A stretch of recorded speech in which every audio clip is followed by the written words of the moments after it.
Thank you for having me here today. It's a privilege for me to have a chance to speak to all of you. My name is Syreeta Chitengi. So who am I? If I had to describe myself to you, I see myself as a Pan-Africanist. I'm a Pan-Africanist who believes in driving African excellence, because I believe that today Africa is where it is, not because we don't have resources, but because we have a gap in leadership. And for me, my thought process, leadership is not positional.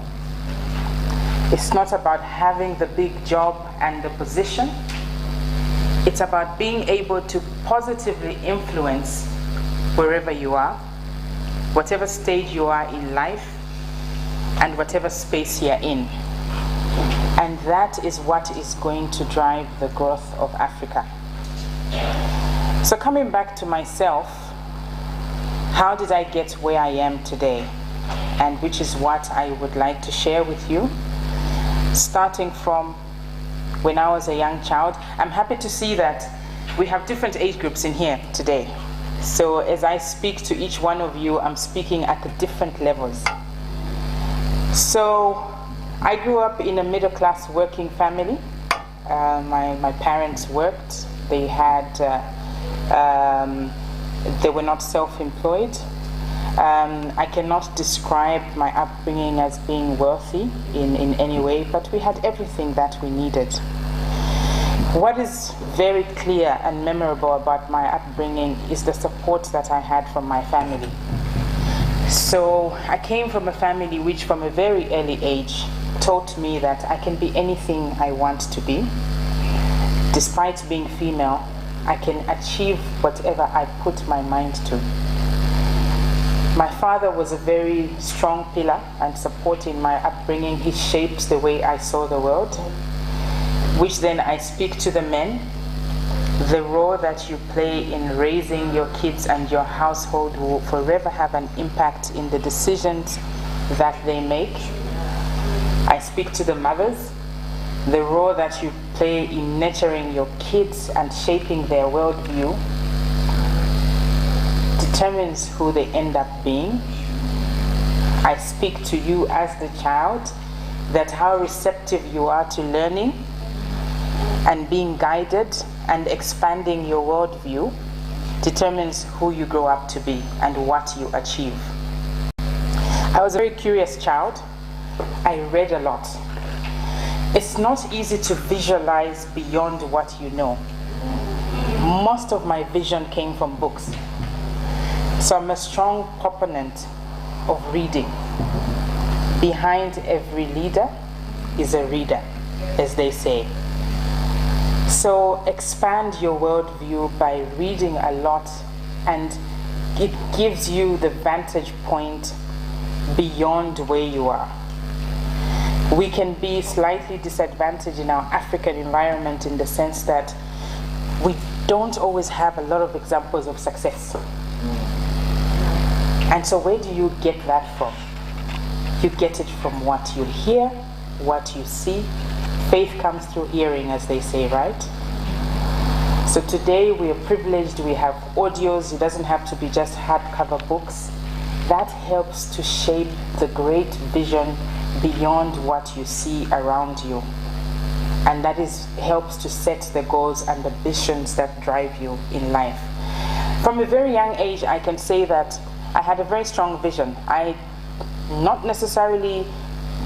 didn't grow up saying I'm going to be a CEO one day, but I had that self-belief that I would do great in life.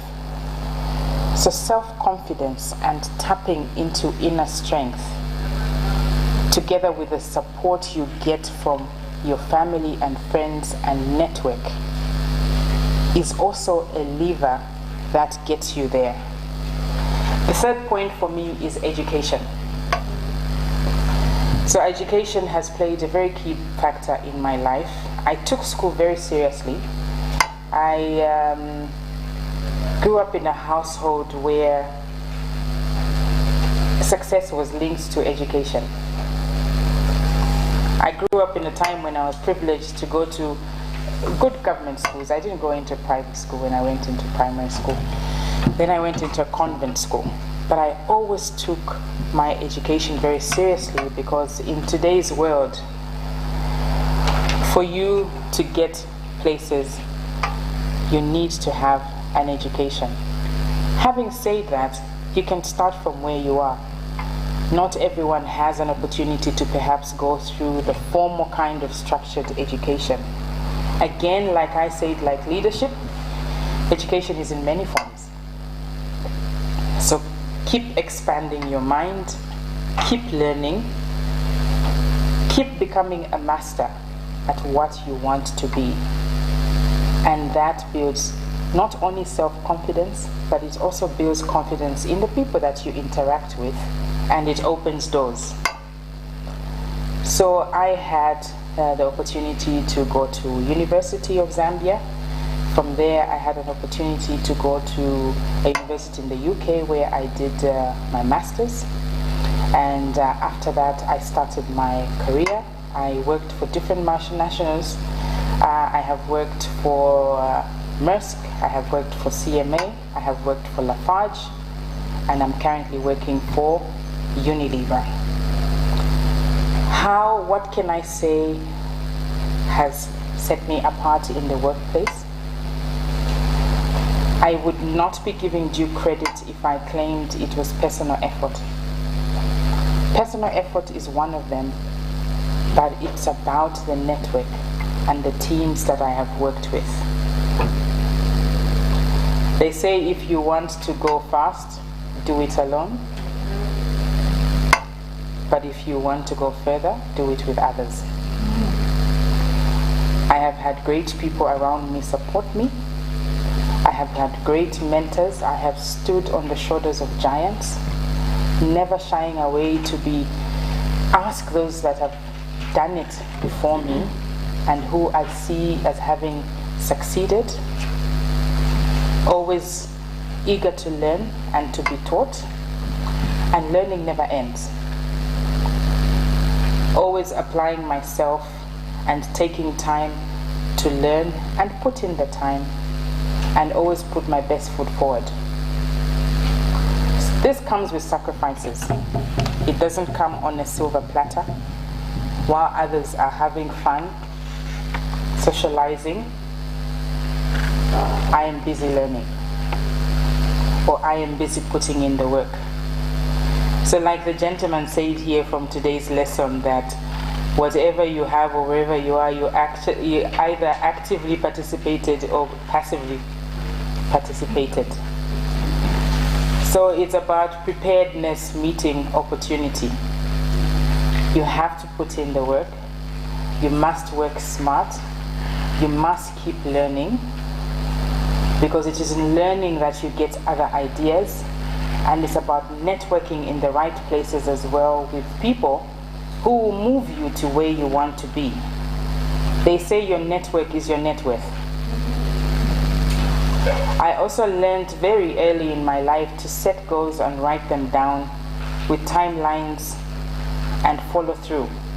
There's something that happens when you put pen to paper and write your goals down and form relationships of people to hold you accountable and push each other, especially people who are the same trajectory as you and are driven and are passionate about getting somewhere. A support system is very key as well. That is my next point. Especially for women, I always say, and this applies to men as well, not just women, the first decision of success you make is the partner you choose to marry, for those that are going that direction. There is nothing wrong with being single, but for those that choose to go into marriage, the partner you choose plays a very key role in how you succeed and achieve your ambitions, because that is the person that is there to support you, to have your back. If the partner does not do that, it becomes very difficult to succeed. I was blessed with a good partner who is my number one fan. He supports me very well. We have 4 children, and I have a great support system at home. And it makes my work meaningful. It adds meaning to my work. It gives me a reason why I wake up every day to do what I do. The next point for me, which is probably the first thing I should have started with, is my spiritual life, which is God. So I am a Christian by faith, and to tap down, if I had to bring it down to what anchors me, it is my belief in God. What I do today is linked to what I was created to do. I don't see my work today as simply working for a multinational. There is purpose behind that. I am placed wherever I am placed to build leaders who contribute to our society, contribute to our economy. It's about the bigger picture. It has to go beyond getting up, going to work, and earning a salary. It is what impact am I going to leave after all is said and done?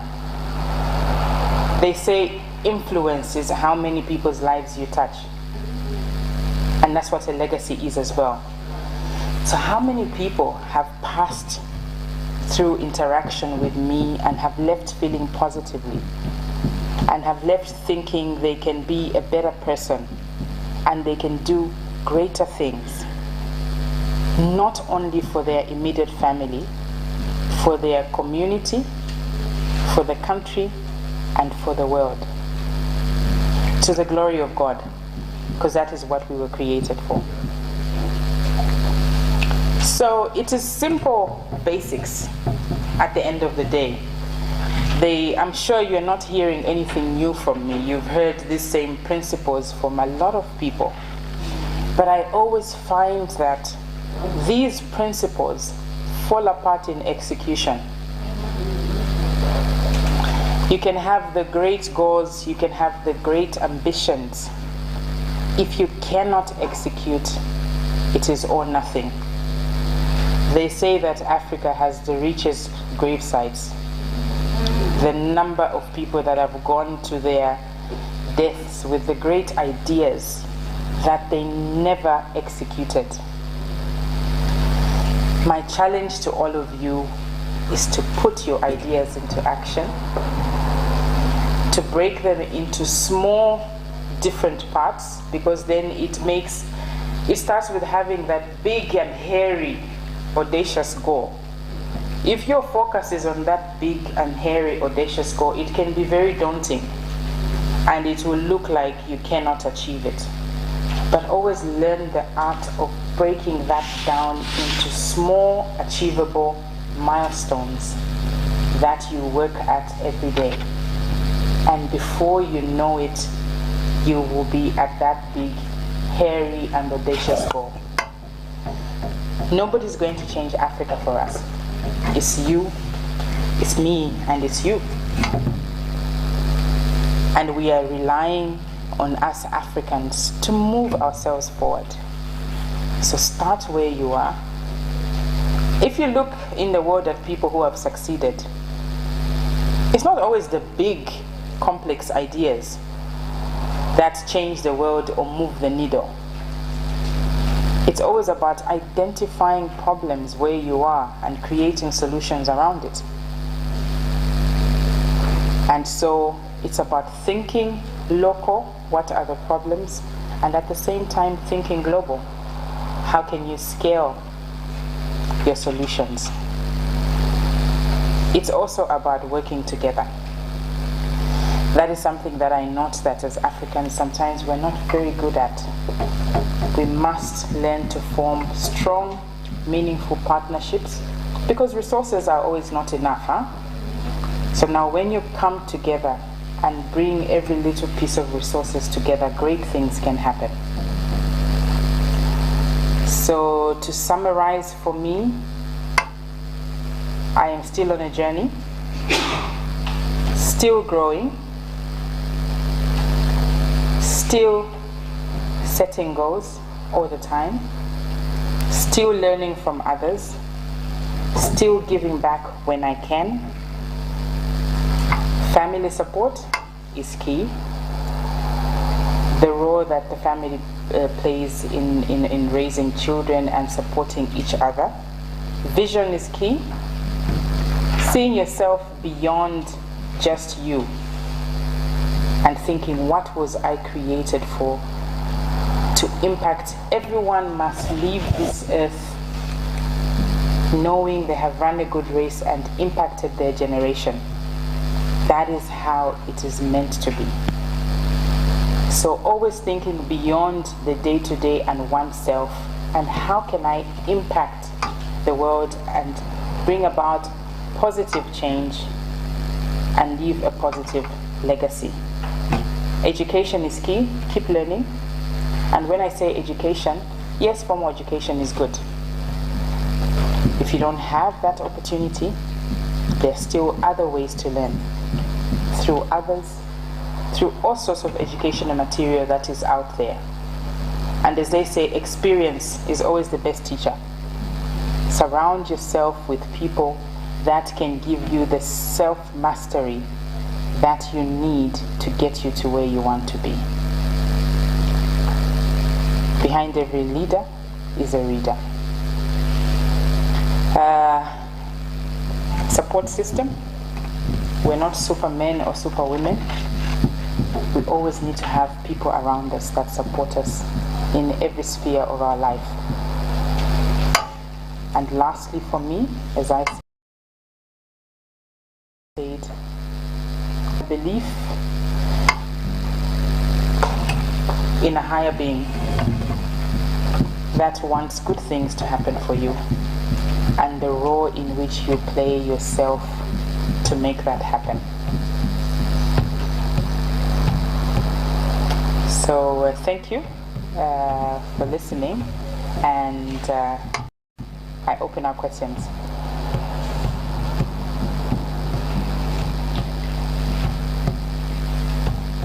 Any questions? Comments? Yes. You mentioned something in your opening speech where you said what you're doing is first. What you're doing is more on purpose, like where you're working, because your major aim is to actually grow leaders. So in that mindset, while in that frame, what are the challenges that you're actually facing when you're actually trying to execute that passion that you have in you? Yes. I happen to be very privileged right now to work for a business it was aligned to my thinking. So even if you just take time and go to the Unilever website, you will see that we do business with purpose. So Unilever believes that brands with purpose grow. And each person that works for that business is challenged to come to work with a purpose and to live that purpose as they do work. So I'm in perfect alignment for now that I happen to be privileged and be in a space where I can actualize my purpose. And the issue is that we always sometimes think that do and actualize certain things requires money. So it's not about financial resources.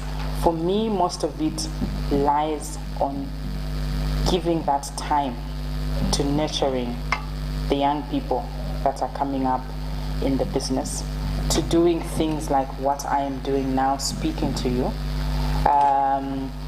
I currently have a mentorship I do every Saturday. I mentor at least 50 children aged between 12 and 18, talking about leadership, getting to change the thinking, getting to input into them so that they see themselves as change makers, as a force for good, and that we can change our lives, we can change our countries, we can change our continent, and we can change the world. In fact, if I get any resistance, it's usually a culture mindset shift in certain people that I encounter. But I find that especially the younger ones, they can be quite receptive. And that is why, as we do this, it has to be done at the different levels. Yes. Yes, ma'am. How did you find your God-given purpose that can help others find their own individual purpose? Now that is $1 million question. It's not an easy journey. So it's a lot of soul searching, and over the years actually paying attention to what ignites me and what I enjoy. Each one of us have certain things where it becomes it's so easy for you to do it. And when you find yourself in that situation, you don't feel like you're working. You enjoy yourself, you're passionate about it. And it's about being very observant to certain patterns. So that is where I drew the strength from, and over the years it becomes clearer and clearer what I'm passionate about. And I think in each one of us, God has planted that. And some people, it is in being, in who you are. Others is how they work with their hands. So you must pay close attention. Yeah. My question is, for you mentioned about having a very good upbringing where you have a dad who gave you that support and a mom who also gave you. But in the case where there's this child who doesn't have that and they find themselves in this situation where they really are trying to come out of whatsoever they have been raised up that has been put on them, say you're a girl child, you cannot do certain things and whatnot and what, they are trying to maneuver the world. What word can you give to such a child who's trying to find their way? Yes, that is the greatness of the Creator, that we don't only have biological parents or families, so that child has to find support in other avenues. It's in the community, it's in the church, it is in school. When you really look around, there will always be very well-meaning people that are ready to support everyone. At some point, I'd also said that you must find the inner strength as well. And I think that is where faith as well is very key, in the sense that we tap into, when you're a person of faith, you tap into strength beyond yourself. And that is therefore my advice for such a child. After him. I just wanted to ask you, what are some of the challenges you faced rising to where you are now? And then as a woman, what are some of the challenges you faced rising to where you are now? Thank you. So there have been many challenges along the way. We operate in a society that isn't always very open to female leadership. I've felt challenges where I have felt that people have felt I cannot do certain things because I am female. I have had times when I have felt perhaps I was passed out for a certain role because I was female. And how did I overcome that? It's by investing in myself and proving that I can actually do it. So learning and harnessing my skills has seen me through. It's the only way you can build confidence. So it hasn't been without challenges. And back to the young lady, if I may take a step back as well. Yes, I had great support of my parents, but my parents were not together actually. So I came from a family where my parents divorced when I was 2. And so I grew up with my father. and my mother was in a separate home. So that in itself had its own challenges, but they did manage somehow to both give me love, even if they were separate. There are certain things, of course, I thought I missed out on not having them together, but I think they did a great job to still mold me despite not being together. So it was not without challenges, but the support that I got saw me through. I'd like to ask, you said the most important decision a person makes is the spouse, the choice of spouse. Many young girls are here and watching at home. How do you pick the right spouse in this day and age? What do you think? What can you guide on picking the right spouse so we don't throw our lives away? Yes.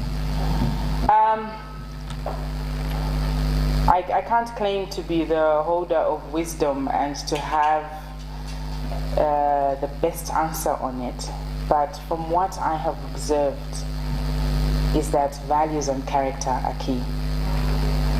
So this, it's not the money, it's not the guy with the car, it's not the guy with the big job, it is the values and character of that person that are long lasting. Everything else changes. The constant is the values and the character of that person. Do they have the right values? Are you aligned in terms of what they believe in? Do they have the character of what you're looking for in a partner now and in the future? So for me, that is what I would say. What kind of values do you think we should look for? So, yes. In my own opinion, of course I speak as a person of faith, a belief in God is key.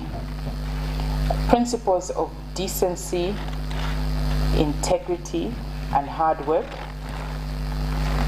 are very key because they have a way of affecting everything that happens on a day-to-day. So those are the kind of values that one must be looking for. I've got a question, and I think coming from what you've spoken about, you said you started reading while you were very young and you've continued doing that. And I think in your speech you've also spoken about mentorship, and you've also spoken that you're mentoring age groups from 12 to 18. And so from what we've been learning from here, we've come to realize that most of the things have got issues to do with families. And looking at you being a reader, I think I'm one of the person that didn't have that privilege of just, all I knew was reading was schoolwork. And so until I think I met Pastor J and he started introducing the issues of reading, and I began to just tell myself I need to read. And so you are mentoring young children and we're talking about families. What could be your advice? How do we develop the culture of reading from family? Again, I will go back to the influencers in the family. I don't want to restrict it to parents. As she rightfully said, not everyone has that opportunity. I think that most people learn from seeing. So apart from, of course, talking about it and encouraging each other to read, reading yourself as a leader, which we are all leaders, influences the people around you to get into the habit. And so be very enthusiastic about it. Once you also read something, be ready to share what you have learned and offer others to share that book with them. And the baton is passed on. So it's not easy in our day-to-day between waking up and everything else that happens in our life, that it will happen naturally. It's another sacrifice. You must make a mental decision that it is key for your development and carve out time in your day to read. And give yourself targets to say, I want to read a book once a month or read a book twice a month.